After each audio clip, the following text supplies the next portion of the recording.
Hey guys, how's it going? Happy Monday. Not too happy of a day, but some of you said you missed me. So we're on here right now with the news that broke today, and this is regarding certain types of pistols and braces. And I'm here with my friend John Crump of GOA, writer for Ammoland. How's it going, John? Good. How you doing?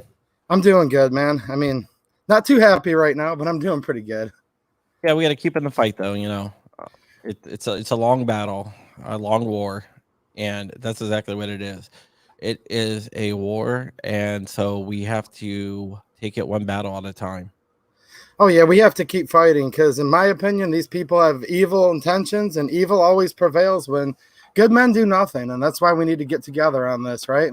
Yeah, we definitely do. We definitely do. It's going to take all of us together to band together. Politicians respond to pressure, but we have to be that pressure. Yeah, I know. So you were on there earlier, dropping it on your channel. And I want to let you guys know, John has a couple YouTube channels. Those are linked down in the description. He's also a writer for Ammoland. And this story that he broke today is also down in the description for all of you guys listening afterwards. And he's also the Virginia State Director of the GOA. And there's a link down in my description where you guys can join the GOA at a discount. But if I were you, use my link and maybe add a little bit more on because they need all the money they can because they're really fighting hard in the courts and all kinds of other things. So Yeah, definitely support. we have a lot of plans to fight this on multiple facets. One thing that GOA does, we don't approach things just from one angle. We start out with lobbying. Then, if lobbying doesn't, actually, we start with campaigning for good politicians who are pro-gun. Then we go to lobbying. Then we go to the court system. So we do a multifaceted approach. We try to prevent the legislation before it actually gets passed. Then, if bad legislation gets passed, then we go after it in the court system. Yes, and I've been watching GOA for a while, guys. I'm not here to bash any other gun groups. There's been some conflicts in some of them. I've not seen that here, okay?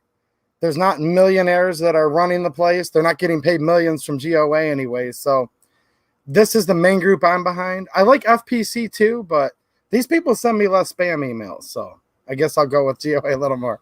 Yeah, what we try to do with the emails is we try to email things to people that are relevant to them. You're not going to see, every once in a while, you might see a fundraising email. So I'm not going to say you will never see one, but you're not going to see a lot of them. Most of the stuff will deal directly with you. We use our email system as an alert to get information out to our membership base. Yes. So not only are you with GOA, but also Ammoland. And I just read the breaking news from Ammoland written by John Crump, and it says ATF released new proposed pistol brace rules. So what's going on here? A lot. Okay. There is several different things that's going on. They want to redefine all the rules around pistol braces, basically to make a ban on pistol braces by saying, hey, we're not banning pistol braces. We're just trying to clarify the rules, but it's not really clear. For example, they say any rifle, any pistol over 26 inches is a SBR, a rifle, right?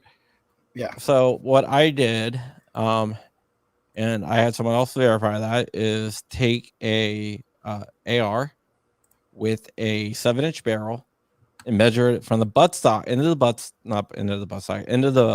brace. Not even the brace, into the buffer tube. Yeah. Sorry. I've been on for like 6 hours. Yeah. I think one after the other. Into the buffer tube to the end of the barrel, and a 7-inch barrel on a AR, it measured 25 inches. So that pretty much rules out, if this regulation goes through, all AR pistols, pretty much, unless they have a very small barrel.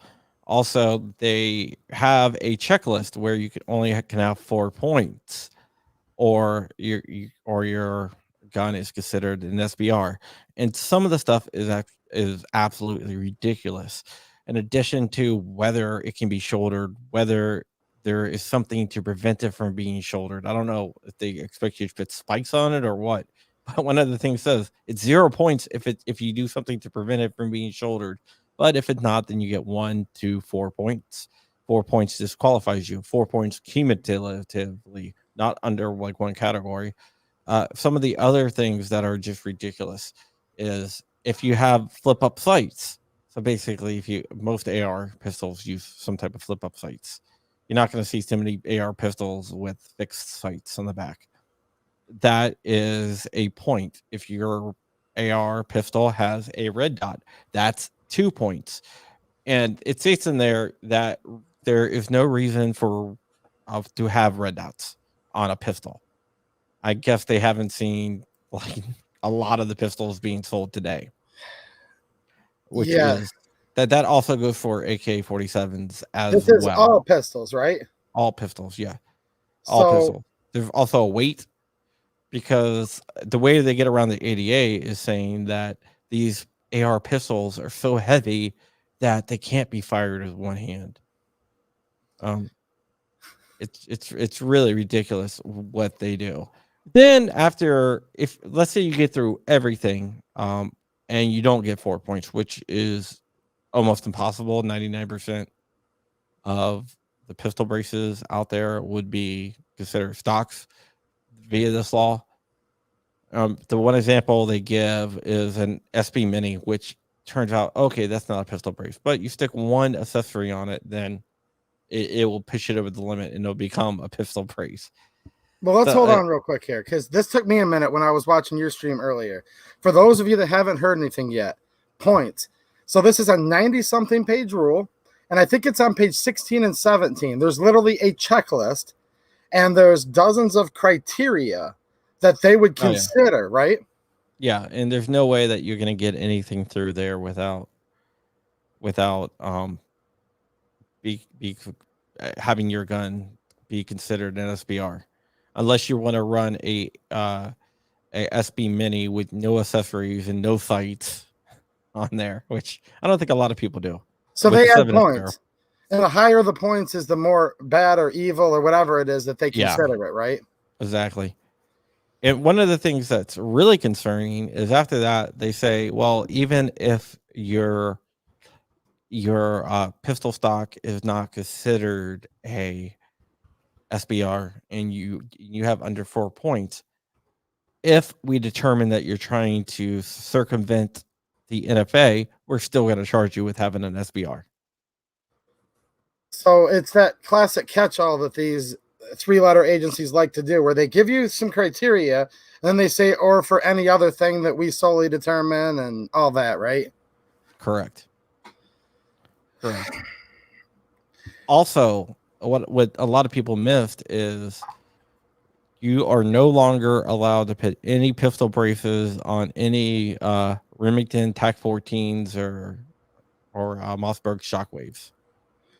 So these that are not shotguns by the National Firearms Act or GCA, they were called firearms previously, and they're saying those short firearms that shoot shotgun shells, they just automatically get more than 4 points off the bat.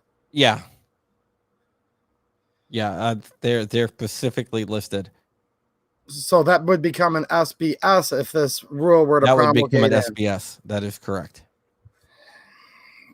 I mean, there's a lot of ridiculous things in here. And I read through everything live on my live stream, and they're actually going to amend the definition of a rifle as well, which is kind of ridiculous, to basically include everything. The new I'll read it directly. The new sentence would clarify that the term rifle includes any weapon with a rifle barreled equipped with a 15 equipped with an attached stabilizing brace. So hold on a minute. Certain things like rifle, pistol, firearm, shotgun, these are defined in statute. And while all of these gun laws are unconstitutional, because the 2A says shall not be infringed, right? how can a law enforcement agency essentially what appears to me to be rewriting the law? Yeah, I think they are too, and I think that's one of the reasons why we are going to go after this. They're using what's called Chevron deference. There was a case back in the day with Chevron Oil Company, and the courts ruled that if the law is unclear, that the regulating agency has jurisdiction over what that law reads. That's the way it was up until the recent bump stock ruling in Michigan and several other states, which you're probably happy about. Sixth Circuit, yep. The Sixth Circuit, Michigan, the Ohio, Kentucky, Indiana. Kentucky, Indiana. Yeah. So that said, you can't use Chevron deference to determine criminal statute. And I think that's exactly what they're doing here. So that's the bump stock case is actually going to feed into this. And a lot of people were wondering why the bump stock case is so important because it's just a piece of plastic, right? And I was talking to Rob Olson, who's the lead attorney on the bump stock case, like a while ago, like 2 years ago, and he predicted this was going to happen. And he's like, "This is why it's so important because, they're going to use this to regulate other things." And that's why GOA fought so hard for that. And a lot of people were like, why is GOA wasting money on fighting this? And the reason why we were using money for the bump stock case is because we knew this was going to be the future if that was allowed to stand. And that's why we were challenging the bump stock case so hard. Yeah, and you know what? I'm not a lawyer, but 2 years ago, there was probably only a couple of you watching this channel then because I had a couple hundred subs, but I was ranting and raving and going off on the bump stock thing. And I told everybody, look, I don't care if you like bump stocks or not. This is literally going to set a new benchmark for these bureaucrats, ATF and others, where they're just going to go rogue with it. And this is what we're seeing now. 2 years later, I believe they're emboldened more than they ever have been before. Oh, 100% they are emboldened more than ever before. Especially with like the Biden administration. If Chipman gets in there, it's going to be a really tough road for gun owners to fight back on. It's going to be a tough road ahead for us. I mean, if I'm not saying it's impossible, I'm not saying that we won't be able to fight back and prevent some of the stuff, but it will be very, very tough because Chipman is an anti-gun zealot. Yes, I agree. And you know what? There's certain states that are fighting back, and we all need to fight back. Local level, national level. And MacShot just put in another comment. Remind everybody, and we did start off this way, that GOA can make a dollar go further than anybody else. I believe GOA definitely puts your dollar to good use, guys. That's my personal recommendation. Yeah, I mean, I sit in like a lot of the GOA meetings, and I can tell you right now that every single person at GOA wants to be out of a job. I'm financially stable without GOA, and I don't take a salary because I want everything to go to fighting the good fight. Yeah, that's awesome. And I was on the phone with you earlier today, and I think it was mistake. I don't know. I'm not sure, but I thought you said it was Eric Pratt. You're like, hold on, he's calling me. So I know you were talking to them, Yeah, it was. It was Eric Pratt and John Vlecko and all the other big guys. We were trying to work things out. We kind of had a little bit of a head start on who was coming out. And that's why I feel lucky to have you on here because I'm sure there's 20 people that want you on their stream right now, but my viewers definitely appreciate you. And I hope you guys will go check out John's channels that are linked down in the description of this video. Yep. I'm just starting out on YouTube, so don't be too harsh on me. I got a live stream channel at John Crump Live, and then I have my news channel at John Crump News. I'm just starting out though. Hey, I'm a small channel too. These guys know we're all just nobodies here, so they're cool. Trust me. Now, any questions you guys have for John? You don't have to pay to ask a question. I'll obviously see the super chats easier. This is nuts, but I have some questions. But let's see what Zach Carr has to say first. Thanks for the super chat. He says, imagine them ruling braces as SBRs, and then they get overturned in the Supreme Court because now they are considered common use. That's actually an interesting paradox. Yeah, I mean, right there, they estimate that it was 3.5 million braces. I know that there's a lot more than that. In fact, they know that it was a lot more than that. Internal ATF documents say that there are at least between 10 and 15 million braces out there. The 3.5 million braces, I think, is a underestimate, and I think it's on purpose. Yeah. By the way, what's up? I'm always calm. No, I think it's on purpose. One of the more comical things that I found in there is when they were talking about what you can do with it, and one of the options was you can turn it into the ATF for no cost. Oh, how nice of them! So I can just here you go. Yeah, it's like, oh, so I can turn it in for no cost. I see it. Yeah. So hold on. So they don't seem like they're concerned with the takings clause or anything like that, because I didn't see anything about them. And this isn't right, guys. I'm not condoning this at all. Even if they did, I hate gun buybacks, but I don't see any type of provision for them to compensate people for lawfully purchased property either. Do you? No, they're not going to compensate people, and also there's no grandfather clause built in. There is an alternative for a grandfather clause, basically saying, "Hey, if this doesn't work out, we'll give you a grandfather clause." And there is no free tax stamp in there either. But they do have an alternative. Well, maybe if we're having a hard time, maybe we will offer a free tax stamp. But either way, I'm not. I'm not going to comply. Yeah, so that's what I wanted to clarify with these alternatives. Correct me if I'm wrong, John. You're smarter than me on this. The alternative doesn't mean that like you get to choose all these. It's if in theory there was enough public, outcry or whatever, that they might alternately add those onto their proposal. Is that how that works? Absolutely. Yes, because there were some people, and this troubles me, but there were people at first like, this is awesome. I hope it goes through. Literally, gun owners told me this because then I can get a free SBR. Guys, don't fall into that trap. There's nothing good with this at all. Yeah, exactly. They're not even guaranteeing they'll waive the tax stamp, but I'll give you guys another thing on that in just a minute with what that tax stamp really means. Dr. Warren with a super chat. Thanks, man. And he has a question. Should we donate to the fight for our rights or buy the new NRA duffel bag? I just want to say I'm not going to answer that question, but I will say I really like his icon. Yeah. So you can read into that whatever you want to read into. I really look at Dr. Warren. Now, John's not going to ever say anything bad about another group, and I respect that about you. But look, guys, I wonder where that icon came from. That's awesome. Yeah, I think I know what I think I know what his answer is. Yes, we know the answer. Gray Man, thanks for the super chat and a channel member. I appreciate you.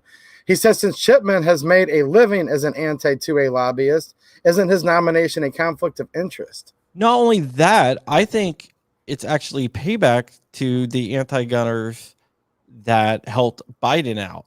I think that's the reason why he got the nomination, because Biden's hand in hand with Everytown and especially with Giffords. Giffords did a lot for Biden, and Chipman comes directly from Giffords, where he's made millions a year. Yes, and unfortunately, there's no law, though, that I know of, right, that says that you can't be nominated and put up in front of the Senate because you have this type of conflict of interest. Is that true? That is correct. There's no standard to say that. If they outlawed conflicts of interest, we couldn't have anybody in Washington, D.C., right? That's correct. People go there to get conflicts of interest. There's our buddy, Flying Rich. Thanks for the super chat, man. Crumpy, are you cheating on me again? Uh-oh. Hank let out the details of your contract with Black Swan Media Group, so you might have wanted to talk to him, Rich. Wait, so I can't bash Flying Rich anymore, just like you won't bash the NRA, which is awesome. Now you can't bash Flying Rich if he's... I can bash Flying Rich. You can't bash me. I'll fire him. Okay, good, because we've been friends with Rich a long time, and we don't want to let him get cocky, Rich, right, Rich? No, Rich is a good guy. He's with me a lot on my live streams. So make sure you check out Flying Rich's channel, guys. Shout out to him. We all hung out down in Georgia together. It was awesome. If he gets 3,000 subs, he is going to shoot his AK in his pool. Really? Yeah. Well, how close is he right now? I'm not really sure. He's very close. All right, guys. I think that's a pretty cool idea. See what you can do for our buddy Flying Rich. Yeah, good guy. Oh yeah, it's known him a long time. Cecil Rhodes, thanks for the super chat. Says, "Is it time to start balkanizing?" Serious question. I don't know. We're on YouTube right now, guys, and I know it's a serious question. I know it's a serious question, and it seems like we're getting closer and closer. I will say this. In 1788, Thomas Jefferson did write a letter, and he had already seen in the 12 years after the Revolution, he had seen the government becoming so jackbooted by that, in his opinion, that's when that famous "from time to time, the tree of liberty must be refreshed with the blood of patriots and tyrants." So while John and I can't answer that question, there's lots of answers the founding fathers gave that I encourage you guys to read. Just look at the meaning of the Second Amendment and why it was put there. Yeah, being necessary to the security of a free state, guys. A well-regulated militia being necessary to the security of a free state. And the fact that we don't have that people's well-regulated militia right now, I don't think we should be shocked that we're losing freedoms like by the minute. Exercising the free right of our freedoms anyways, right? Oh yeah, definitely. Definitely. We really got to exercise. If a right delayed is a right denied. A right not exercised is also a right self-denied. Yes. That makes any sense. No, I agree. You're allowed to sit there and not exercise your rights all you want. You still have them, but if you stop exercising them, they're going to go out of favor. So that's why everybody needs to stay strong right now. I know there's lots of stuff going on, but don't slow down, guys. We can't. The Reptile guys with a super chat and a channel member. Thanks, man. He says, "I appreciate your fight for our 2A rights, 2A EDU. Always good to see you." Well, thanks, man. I appreciate it. I'm a fanboy of 2A EDU. Oh, thanks, man. Just let you all know. Do you remember how excited I was? I was talking about one of your gun rights articles. Make sure you check out his article, guys. Links in the description. And I'm talking about it, and I'm like, there's no way. Is that really John Crump? Like, he's in my chat? Yeah. That was funny. But that yeah, made me feel like what's that? Well, I've been following you forever. And I've been on my live streams. I've always talked about how you like my favorite gun tuber, one of my favorite gun tubers. Awesome, man. That made me feel like it. I haven't made it, guys. I'm still a nobody. But in my little head, in this little shop, I was like, dude, I finally made it. The author of the article is in the live stream. So, John Doe with the super chat. Thanks, man. He said, when they ban polymer 80 kits, in your opinion, will it be like the bump stock ban where you can turn it in like a buyback, or will you be able to destroy it?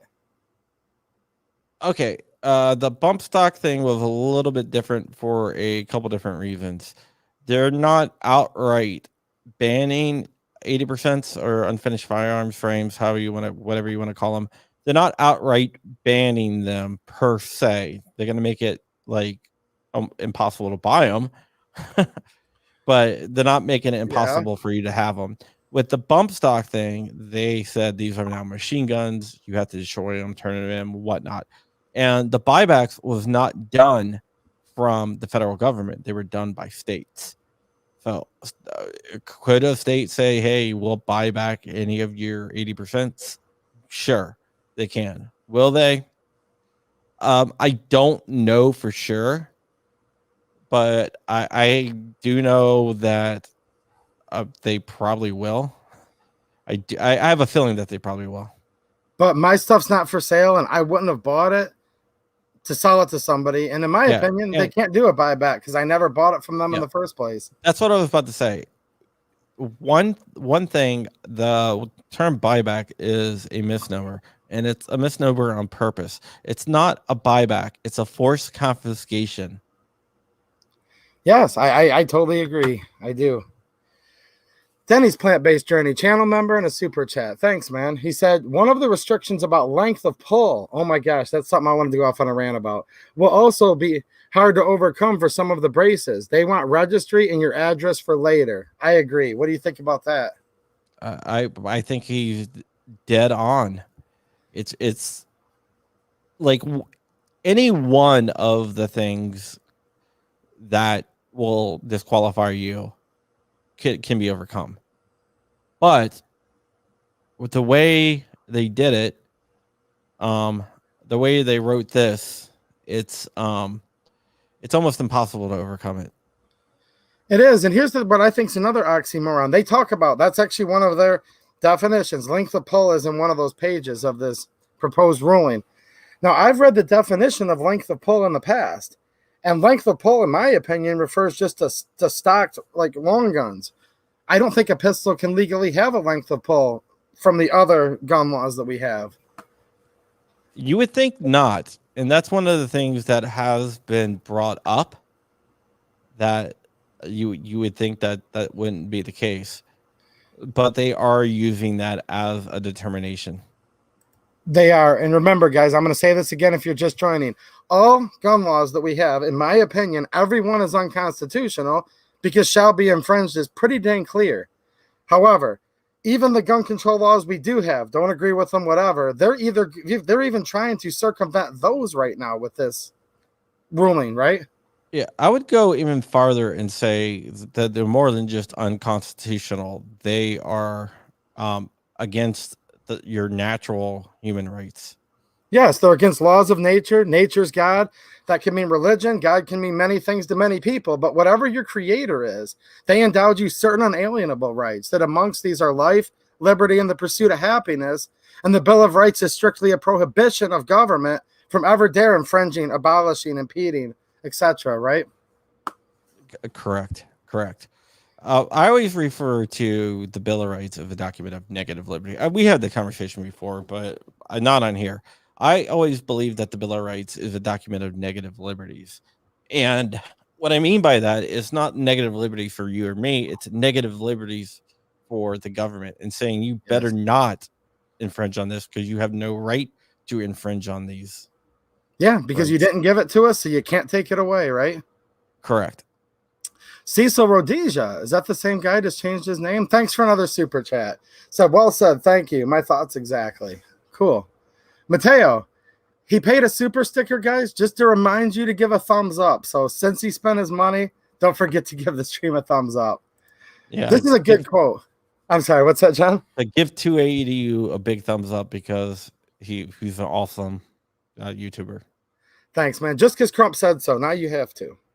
Randy Day said with the super chat and the channel member. Thank you. 762. Awesome caliber. Here's my rusty one. Watch my ammo storage video, guys. Don't let this happen. What's a 762? I'm just joking. Well, we're gonna go 762 by 39 today. Yeah, dude, I love 762 by 39. I love AKs. I went to an AK event out in Vegas like right before the pandemic hit. Yeah. Called Red October, and it was incredible. Awesome. And this is a good quote he has. We must all hang together, or most assuredly, we shall hang separately. Ben Franklin. Yeah, that is very correct. And I think that's actually very pertinent to what's going on right now, because I think we're going to find people, let me know what you think of this, John, that are going to say, who cares? It's just a stupid brace. Just don't use it or pay your tax. Do you think we're going to have these divisions? Yeah, I mean, I had someone in my chat today was like, well, they are kind of a workaround, blah, blah, blah. You know, they are a loophole. I always like that loophole definition. You know, it's a loophole in the law. Oh, you mean the law doesn't expressly prohibit it, and since you're against it, it's a loophole? Exactly. And then they don't like to come back and say the NFA, the GCA, the Firearms Owners Protection Act of 86, with the Hughes Amendment, all of these gun control laws, those are loopholes to our natural God-given rights that the Second Amendment protects. But they don't like to use it there, do they? No, they don't at all.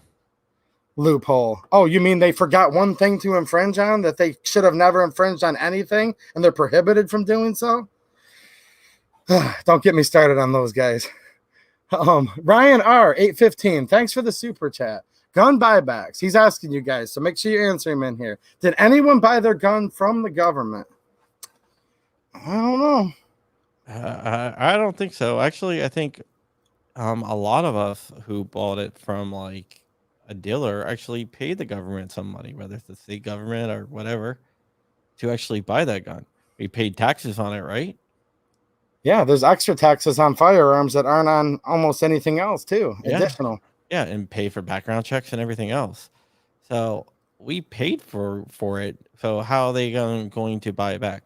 You know what I'm going to do? I'm going to go to the government and I'm going to walk up to a military base and go and say, that jet there, I'm going to buy it back. I'm going to give you $100 for it. Yeah. Here's the $100. Can you just go ahead and give me the keys? Then I'm going to have a pilot other than Flying Rich fly me out of there because I don't want to hit a house. Not with a jet, no. No. No, that's an interesting concept, though, right? Since the government claims that they can buy it back off of us. Look, the people paid for all this stuff on the military bases anyways. Okay, fine. I'd like an M4. I'd like a jet would be nice, a howitzer, you know. And we have more of a right to buy that back than they have to buy our firearms back. Exactly, because they have no rights at all to do any of this. They just have prohibitions on them when it comes to the right to keep and bear arms. MaxShot62, channel member and a super chat. Thanks, man. He says, wasn't LOP a consideration pondered by hangmen? Maybe the ATF should think about that. Yeah. That's interesting. How long's the rope and how tall is the stool that you're standing on, right? Yeah. Mr. GOA, logo himself. Dr. Warren, thanks again, man, with the super chat and channel member. He says, my house will suffer no more infringements. Tired of these tyrants. Yeah, it is. I mean, good for him. And I think that's a thing that we all will have to come to grips with. Yes. And look, we're saying, because it's hard to even classify, in my opinion, in a way, what this document actually it is. On its face, it's about braces.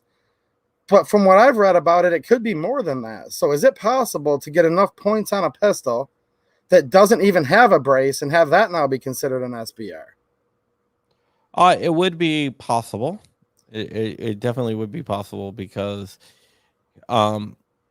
it doesn't specifically say that it's not, but I would defer until the lawyers have looking at it, weigh in on it. I just want to make sure that exactly. I'm not asking you to give a demonstrative answer on this, but I'm thinking, okay, you've got a AK pistol, it weighs this much. Now it's got 2 flip-up sights on it. Now it's got a red dot sight. I'm like, hold on a minute, that's a bunch of points. Well, the question I have is whether the brace being on the pistol would have to be there before the checklist would start. I have the same question, so that's something we're going to have to see. 90-something pages long, right? People need to read it a little more, the lawyers, right? Yeah, they go through it and they with a fine-tooth comb. Yes. That's crazy. Now, another thing we're noticing, so guys, just for those of you that are just joining, because there's more people coming in all the time, this new proposed rule, go down in the link. I'm not going to put the link to the proposed rule down there directly. You know why? Because John Crump took his time writing this article for Ammoland. So look for the link. You can put that link out there to the proposed rule. Well, I just figured it's in your article. So go to his article and then click on the link to the proposed rule. It's in his article. And then you'll see both. Now, this is 71 pages. I'm sorry. I was not trying to exaggerate earlier. 71 pages. When you go to page 16, continuing on to 17, there's literally a chart. And this is called a checklist. So you literally start going through this checklist and you have to there's different qualifiers for the pistol. Is that a good way to explain it? Yeah, different qualifiers for the pistol. That is a great way of explaining it. Think of the California assault weapons ban where they have a list. Well, if it has this feature or this feature, and once you hit a certain number of features, which I think is 1 in California now, I'm not really sure, maybe 2, then it becomes a assault weapon. So in this case, instead of it becoming he's using air quotes, so am I. That's a fake word, guys. But instead of it being the assault weapons checklist, the evil features, this is to determine whether your pistol would become a short-barreled rifle in the opinion of the ATF, right? That is correct. And at that point, it's the same penalty for having a machine gun. So So throw a this is the stock out same. and drill a third hole. I don't know. Yeah, this Not is the saying to same. do that. I'm just saying He's not saying that. It would be the same penalty. It would be the same penalty. Max Shot, thanks for another super chat, man. He says they can have all my bullets one at a time rapidly. Well, there's been a saying for a while. If they come for your guns, make sure you give them all your ammo. Defensively, of course. Yeah. Daryl B with the super sticker. Thanks a lot, man. I appreciate it. Now, here's the way I'm looking at this. So they're going to sit here and go through all of these things. Now, they also, and I did a stream about this. If you guys remember, if you're new to the channel, go look back. John Crump did this massive leak of something that basically said the SBA3, which is the most common brace that probably a lot of you guys own, that they're specifically going after that. What does it say about that in this new rule? It specifically names it as being a stock, saying that this is an example of a brace that is a stock on if you put it on a pistol. So according to this is just a rule they're proposing, guys, whatever. But according to this new document, even if somehow you escaped getting the 4 points, which is basically impossible, but it had an SBA3 and 0 other points, what does that mean? They considered that because they said the SBA3 it has the surface area of a stock. It's designed after a stock, based on a stock, and it's adjustable. Now, this dovetails right into what Band Talk is saying. Thanks for the super chat, man, and for being a channel member. He says the guns they are trying to ban aren't cheap, and for some people, that's months of savings, if not more. That's taxation without representation. Well, tax stamps are for sure. But hold on, there's big name companies, and I don't want to throw any of them under the bus. I'm just saying you can go to all these companies. Well, I'm not throwing them under the bus. I just don't want to say their names because it's convoluted. Anyways, big name companies sell you a pistol with a brace packaged in together, right?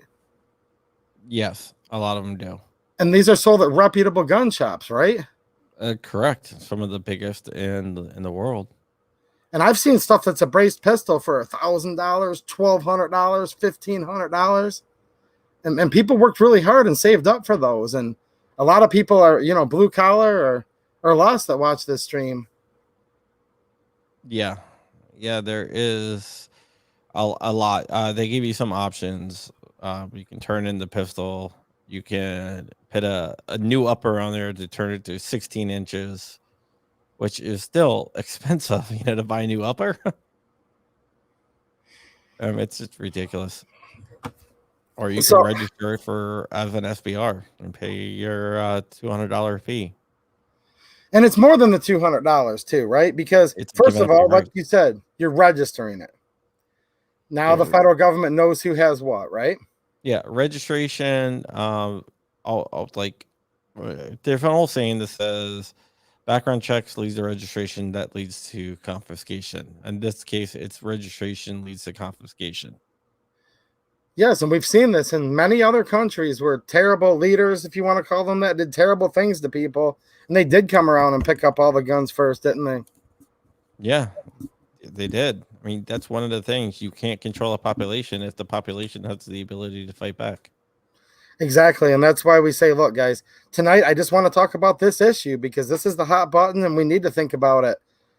I'm a single issue voter. I vote for the Second Amendment candidates that are going to be strong for backing the Second Amendment's prohibition on our natural rights because I believe the Second Amendment protects the government from going on and continuing to abolish all the rest. Yeah. Yeah, I just saw your new super chat come in. Oh, is there another one below this? Let me check up here. Sometimes Susan's behind. Ooh, is this Chuck R, that one? Thanks, Chuck R. Channel member and super chat. He says, hit that like button or drink from Pelosi's bidet. Oh. Sorry. Don't even want to think about that. No, like I'm sitting here sweating like crazy. A couple people are like, you all right? Yeah, it's like 100 degrees in this shop right now. I was in a great mood though until I read this super chat. So another thing, and this is my opinion, and tell me if I'm wrong on this, but okay, NFA items. These are what the government in Supreme Court precedents like Heller, while it was a great case, I remember them saying stuff like, the Second Amendment protects the individual right to keep and bear arms in the home, as with Heller, But the big thing was individuals now have the right and don't have to be part of a militia. That's what Heller said. But it also said in Scalia's majority that it doesn't necessarily protect some of these extremely unusual weapons, meaning NFA items. So Yeah, could people, I'm sorry. yeah, you're right. So could people lose? Now look, the Constitution just protects your God-given rights, but could people lose their right to freely exercise down the road later because now all of these pistols are now SBRs? Heller doesn't protect it as much. Do you see that slippery slope too? I do see that slippery slope, but I would counter with, but there's millions of these braced pistols out there, anywhere between 3.5 and 10 million or 15 million braced pistols. So wouldn't that put that into common use now? So wouldn't if they change those to SBRs, wouldn't that make SBRs in common use? Actually, I'm glad you brought that up. That's where I actually wanted to go with it. It's like you're really smart or something. You are. No, I just hang out with you a little bit, so it rubs off. No, it goes in a circle, and we shouldn't wish for this to happen so that then all of a sudden they become common use. But because here's the problem, you can get the government in a paradox, and then what do? It seems like right now they just come back and double down harder, don't they? But yeah, they definitely do. And it definitely doesn't seem like. So you said there's like 3.5 million conservatively. Some say it could be 8, 9, 10 million. I've been reading lately of these braces. Now, if there was that many people, what would a 3.5 million army look like defensively, Susan? So that kind of proves to me, you know that old saying, when the people fear the government, there's tyranny. But when the government fears the people, there's liberty. I don't think they're afraid of 3.5 million people, are they? No, they're not. I think they think that people are just going to run over or roll over. Sorry. Also, I think they are doubling up on the pistol brace comment period and the 80% comment period to kind of try to wear us out. So we have to be steadfast and strong. That's why I'm on here right now. That's why Crump's on here right now, to encourage you guys, because we need some of that. No, this isn't a happy topic, but the thing I'm kind of happy about is that this is on an off night. I don't even usually stream. There's 258 people watching, and that actually does offer me some encouragement. The fact that the GOA is already on this, like as we speak, working on it. There's a link down in the description of this video where you guys can join the GOA. I know some of you have just talked about that you're broke, and I get it. It's only like $20 a year. If you use my link, I get no kickback.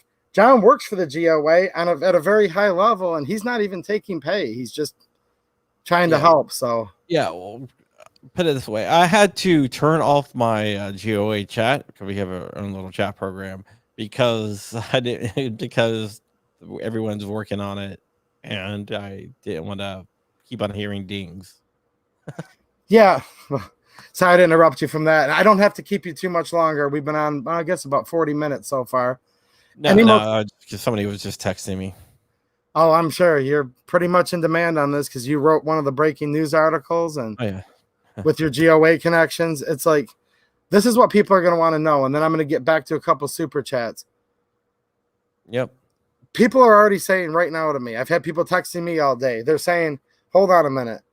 This regulation's already passed before they even wrote it. It's already over, so there's nothing to do. What do you think about that sentiment? Now, I don't think it is. It's okay. Some people are against comments. I mean, you can be against comments all you want. I am for comments for a couple different things. One, let's say that it doesn't do anything and they do pass this law.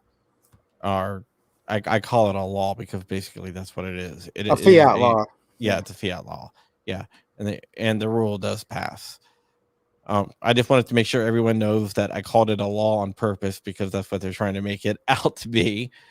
Sure. It does show politicians where people stand, and that does actually have some pressure. I talk to politicians a lot. On the national and state level and stuff like that, where they see people responding to stuff that does kind of shape their thinking in the way because they want to be reelected, right? Yep. Be honest, they want to be reelected. Sure. So thanks, David Greenwell, for the super chat. Stay in the good fight, guys. All of you. That was for all of you guys, not John and I. Drain the Swamp. What's happening, man? He's a good old local boy here in Michigan. Thanks for the super chat. He says, do you think we could get them to do a trade? Trade the braces for the new Green Deal? Ooh. Yeah. You mean, yeah, so they get rid of the new Green Deal and we get braces? Yeah, let's do that as a win. No Green New Deal and no brace ban, right? You know what? I think the best solution that there is, and hopefully the ATF will take me up on this and, push this through, just to get rid of the NFA. That's really what we need to do. Or let's just take a little bit at a time, like the other side does. They take a little bit at a time, right? Drip of our rights. Just take SBRs off the NFA. Then we don't have to worry about braces. Then we don't have to deal with the whole brace thing, because it doesn't make anything any more dangerous. Dude, you nailed it. We shouldn't even be having to talk about any of this, because in the country that most of us, I know there's some foreign people watching, the country we were born in already has the government prohibited from violating our natural rights anyways. So yeah, go after the NFA, and then there won't be any more NFA to even interpret, right? Correct. What about the GOA? What's their stance on the NFA and the GCA and Hughes Amendment and all that? If you don't know, the GOA believes in gun laws. That gun law shall not be infringed. And that's the natural law of shall not be infringed. The God-given law of shall not be infringed. Whatever God you want to pray to or not pray to, whatever, shall not be infringed. So we are against restrictions. For example, we are against restrictions on what type of firearms you can buy. We're against background checks. We're against anything that infringes on people's rights. Harry Reid once said the NRA is bad. The GOA is really, really bad. And we take that as a compliment. Sure. Yeah, I like the GOA, guys. If something happens where the GOA becomes highly corrupt and I even get a sniff of it, I'll come on here and tell you guys otherwise. I've researched it as much as I can. I've not got any dirt on them yet, guys, really, to be honest with you. So that's why I endorse and recommend. There's a link down in the description of this video right now where you guys can go check it out. It's like $20. I know you guys are broke, but it's not much. And here's what I like about it. This is an old one that I had sitting here. Been a member for a while. They just send you like this nice cheap membership card, and they don't have. Somebody once complained that our membership cards are cheap. We're like, we use the money for other stuff. Exactly. I want the money in court. You know what I'm saying? And things like that. Eric Pratt, who you guys might know, went to an event in Florida, and to save money, he drove down in a minivan. So he's not flying around in tailor-made suits and private jets. He drove from Virginia to Florida in a minivan to attend an event in Florida. That's awesome.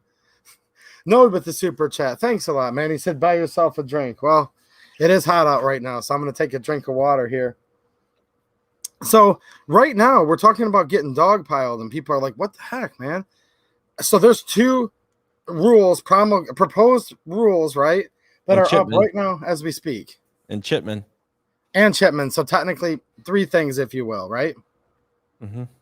Yeah, and we will fight against all of that.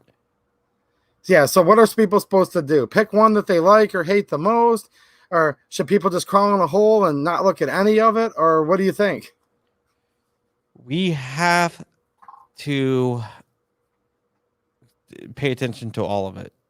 I know that's hard, and I know that's a big ask, but we have to pay attention to all of it. And right now, just paying your $20 a year is not enough.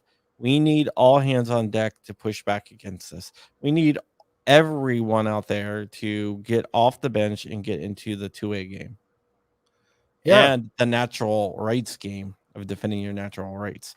You know, I always say, right, one of my things is, I fight for the God-given and constitutionally protected rights. And the constitutional right is for the government to leave me alone. The God-given right is for me to actually have the rights. Yes, and I remind people that all the time. The Second Amendment doesn't say we grant you or give you the right to keep and bear arms. No, it just says the right to keep and bear arms shall not be infringed, meaning it already existed. They didn't give it to you. And I'd like people to really think about that for a minute. And one of the best things you can do is not just join like a GOA or a national group, whether that's GOA or FPC or NRA or whatever, but also support your local state group, because that's where a lot of the gun laws are going to be thwarted. And that's one place where we can fight back. Yes, I agree. And even down to your local county commissioners, there's even townships that are trying to pass gun control ordinances in counties. So go down as small as you need to. And it's kind of cool too. When you get on the real local level, you can actually meet these people, shake their hand if you want to, and talk face to face. And I encourage you guys to start doing that too. Yeah. I am free to talk to anyone, or if anybody needs anything, I am also free to talk. And you might go to an event and Eric Pratt might be tabling that event, which he has done a lot. So everyone at GOA is out there. Yep. Meeting people. I think you met like our director of communications, you met our director of industry outreach, and you met a lot of people. Yeah, I went to an event. GOA was there. They had their little booth up, and I met them right away. Shook my hand. How's it going? Just regular old people. So they've all been really nice that I met. Now, for people that are just joining right now, so basically what's going on, guys, we're just going to recap real quick here. The ATF is proposing a new rule. It's kind of a fiat law, because even though it's only a rule, if it goes through, your dog could still get shot, etc., right? Where they're basically trying to ban braces and many types of pistols with this point system, right? Exactly. And it's a ridiculous point system. Yeah, so this point system, it's on page 16 and 17, guys. The link's in the John Crump article on Ammoland.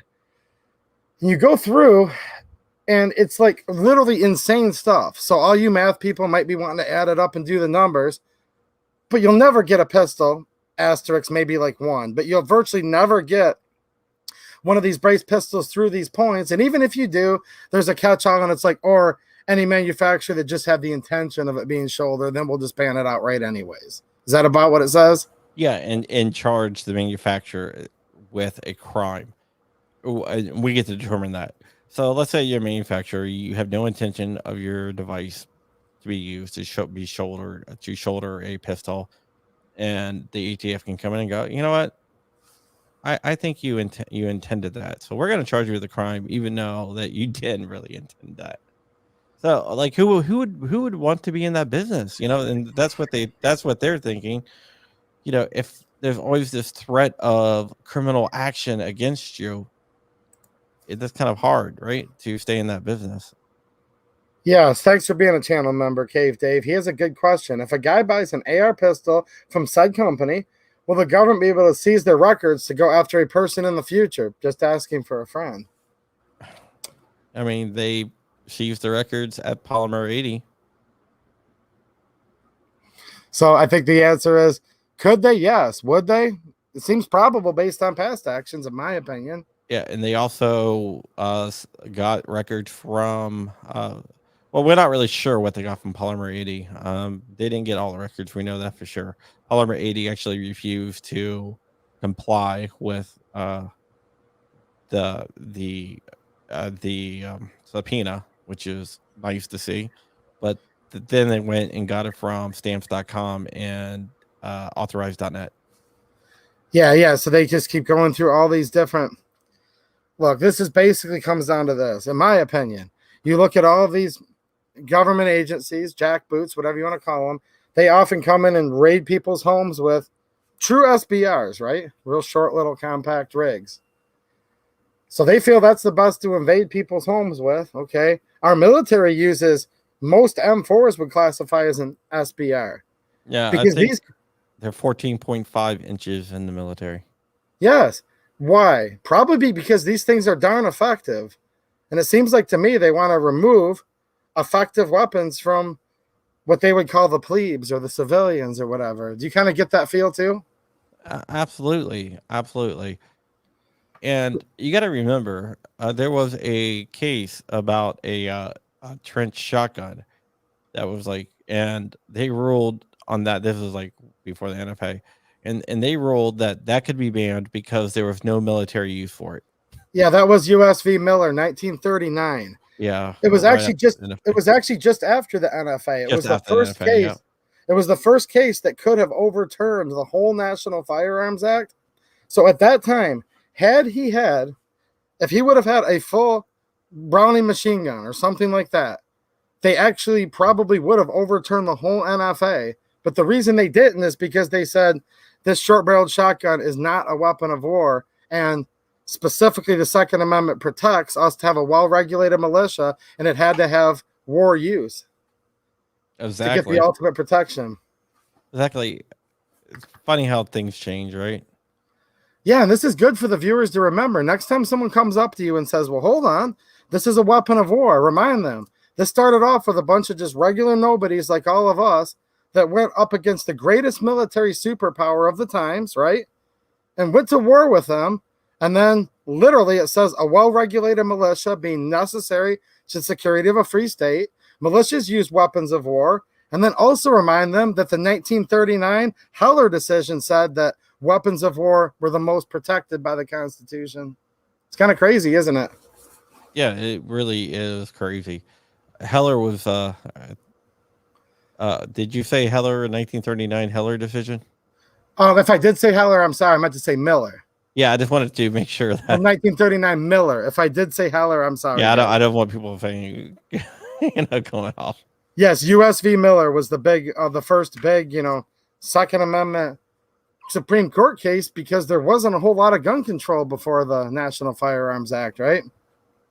Yeah, exactly. Yeah, so look, guys, here's the deal. There's still lawyers going through this. There's going to be a bunch of what ifs, if thens. If anyone has any more questions, real quick, while Crump's here, we're just going to get off in a minute. It's really late, and we're really lucky to have him here. So any more quick questions? But There's my neighbor.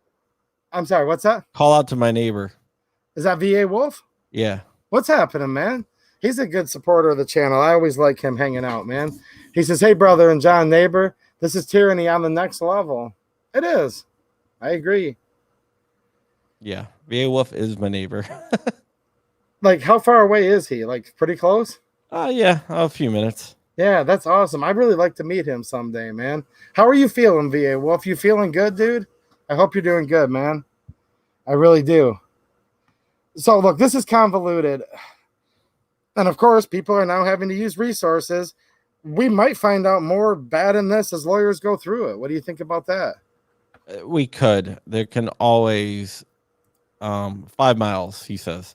Or 5 miles in between each other. There could always be stuff hidden in there or worded in a certain way to try to disguise it, but legally our guys are pretty good. Okay, so a couple more real quick questions I have, and give the chat just one last second. We're going to get off in just a minute, guys. It's talking about a hand stop, okay, a secondary grip, reflex sights, magnifiers, bipod monopods. I mean, there's like literally like, what are they, like the CVA pistols and stuff that are bolt action that'll have like a scope on them and a hand stop and a bipod. You see where I'm going with this? Yeah.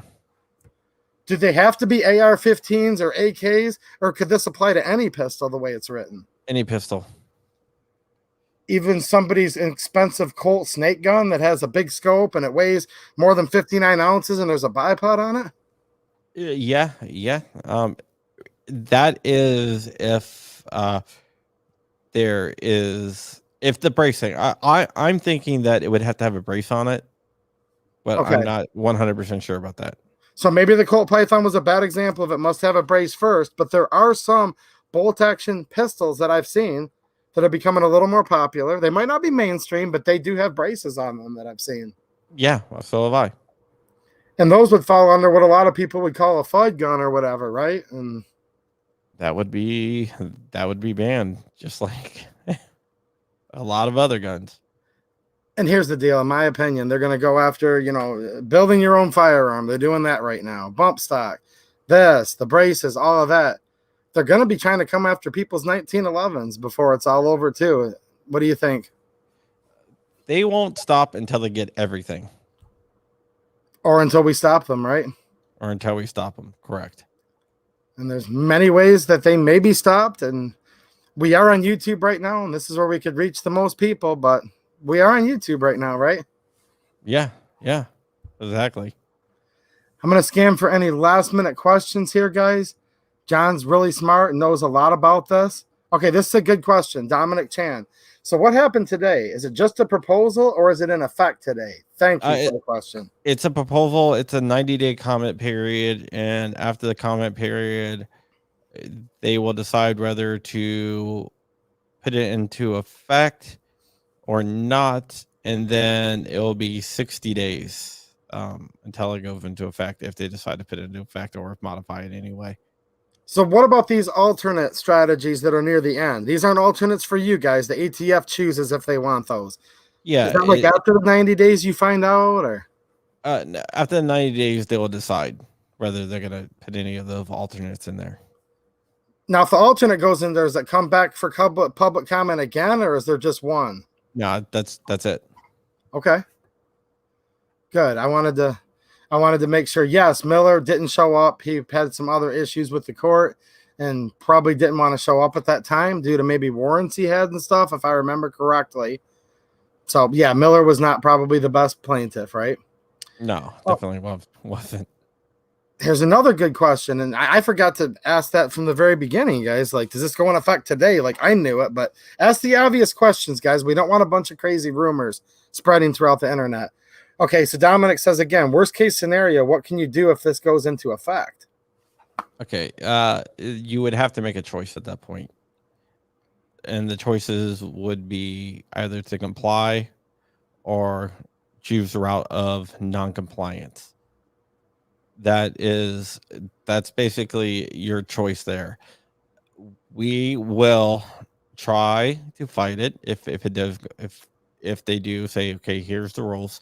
GOA will go ahead, and we're already working on this, and try to get a injunction until it can be heard at a higher court or heard in court to decide whether it is constitutional or not, and then we would go from there. But basically, it would be your choice to either comply or non-compliance. I'm not going to tell you to do either one. That is a personal choice. That's up to you. Yes, and that's for you to get legal advice or just talk to your wife, husband, whoever it is. Very personal decisions are going to have to be made, guys. Mateo brings up another point. He doesn't really like it. He's being sarcastic. I like how they now dox everyone that writes in now so AOC and others can harass us. And AOC has a list of people now that she's getting that are parts of certain gun rights groups and putting people on blast. So what do you think about that? That you have to put in your real name and you can find people's real names in the... I mean, I don't like that, but I don't think that... Actually, I know it's that's not because of this. This is the way the National Registry has worked for forever, basically, where you actually had to give this information. So I know a lot of people saying, this is to target gun people, but I think misinformation is dangerous in this situation. So I'm going to get out the correct information, and the fact that you have to put in your real information, that is something that has to do with the National Registry more than... So that's to do with APA, who created these abilities for these. The APA law, American Procedures Act, right, made it where they could go through and these rulings can be promulgated, right? Correct. Administrative Procedures Act, not American. I'm sorry, guys. I've worked all day. APA. Yeah, the APA actually set that up. So that has nothing to do with... because it's a gun thing.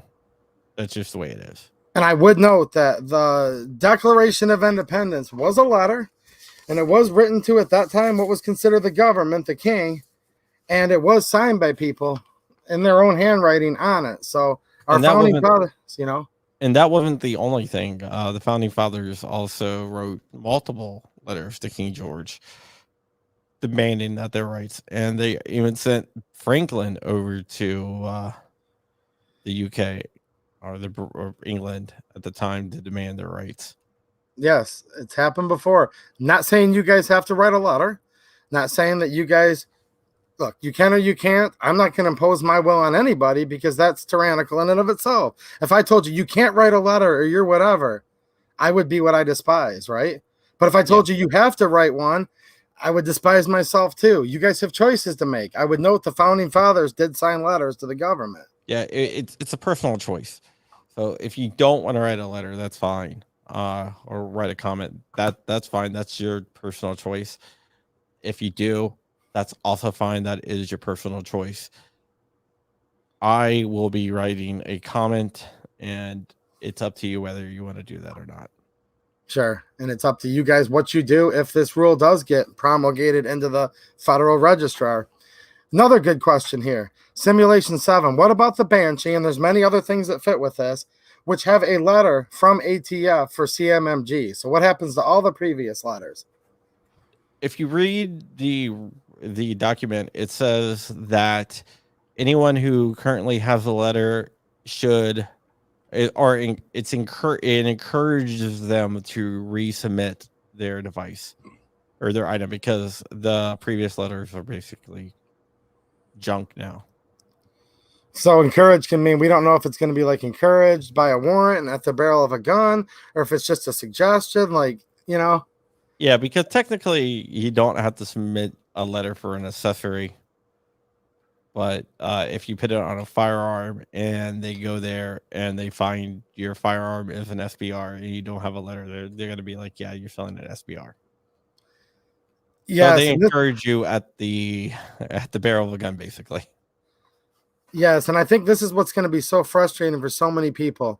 I think you have the right to 3D print, make all the braces you want, machine guns, shall not be infringed. However, there's a lot of people out there that kind of like to err on the law-abiding side, and that's their right if they want to do that. And they thought, I'm going to do everything right. I'm going to go in and buy this famous name brand gun that already comes with this brace on it from the factory, from this reputable gun shop, right? If this goes through, will that person be any better off with the side of the law than the person that's just drilling third pinholes in their basement? No, it's the same exact penalty, which is ridiculous. That's interesting, isn't it? Yeah. That's something I think you guys should all think about and have a little wake-up call. This is not like what even a lot of gun owners would call them. These aren't my words, but we're not like on the fringe here. This isn't like, oh, well, there's this one or two people here and there in their basement. No, this accessory has been sold at least 3.5 million times. Some people say 8, 9, 10 million times. It's kind of a big deal, isn't it? Yeah, it is a really big deal. And what happens if you get caught with this and you didn't pay your tax stamp, you didn't oblige, conform, comply? You're looking at 10 years in prison. And you would be a federal felon, right? Correct. And as far as I know, they haven't had any funding since the last 25, 30 years for people to even apply for restoration of rights for federal crimes. Yeah, basically your gun rights are gone. Yeah, at least your free exercise them as a law-abiding person's gone. Yeah, and look, I believe that if you go to jail and you do your time for whatever, once you get out, you should be able to have your firearms. Yes, I support. Yeah. I'm sorry, I interrupted you, man. Sorry, no, I just believe, I believe that there are certain things that I believe strongly in more than gun thing.